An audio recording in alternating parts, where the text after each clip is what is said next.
Welcome into MSA Sports Center Stage. I'm Greg Warnock alongside Geno, Thorpe, and Geno. First, before we get into the season and how good you guys have done, I want to go back to last year. You guys ended up losing to Butler in the playoffs. How much of a motivator was that throughout the off-season for you guys? It was a big motivation. We lost last year, second round. It was a disappointment to all of us, and it motivates us the whole way. Throughout the spring, throughout the summer, we knew that we wanted to come back and get another shot at it, and they gave us the #1 seed. We got another shot. Now, in the early part, you guys lost a couple games in December. Was those also learning curves for you guys to help you build the team? Yeah, it definitely was. We lost to North Allegheny early. Then we went to D.C. for a Christmas tournament and lost. And those two losses definitely knocked us in the head and made us realize, we have to work every game in order to be successful, and that's what we've been doing. And then in the regular season, all the way up through, you haven't lost since December. You've won 14 straight in the regular season. Some close games, though, inside of those. I mean, how hard is it that once you get on that winning streak to make sure to realize, hey, each game is going to be different? It's very hard. We know that we have a target on our back every game we play, and we've been in close game situations before, so this was just another step for us, and we came out victorious in this one. How would you say this team's different than last year's team, for instance? Last year's team was a lot different because, I think JT handled the ball a little bit more.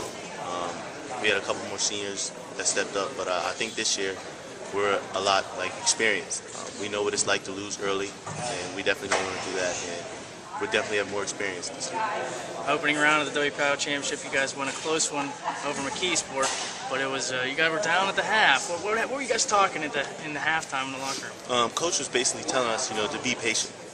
We weren't really getting anything on offense, and I knew if I would take it slow, be patient, let shots come to me, we would start coming back. And I found John underneath the basket a couple times, and we just fed off that energy.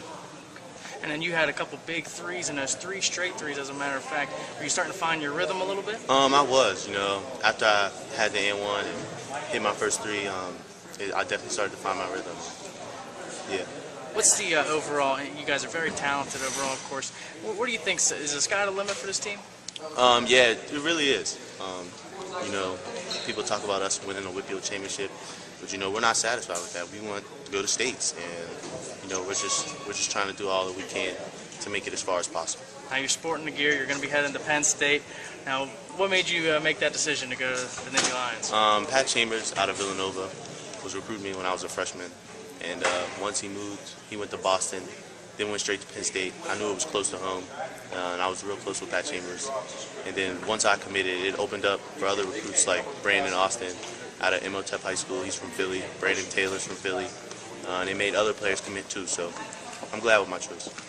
Now, you're only a junior, though, so you got a lot of time. What do you think you really need to grow in your game? Getting stronger defensively. Yeah, just getting a lot stronger, playing a lot smarter on defense. Well, best of luck as you go through the rest of this season as well as next season and as you move on to Penn State. Thank you.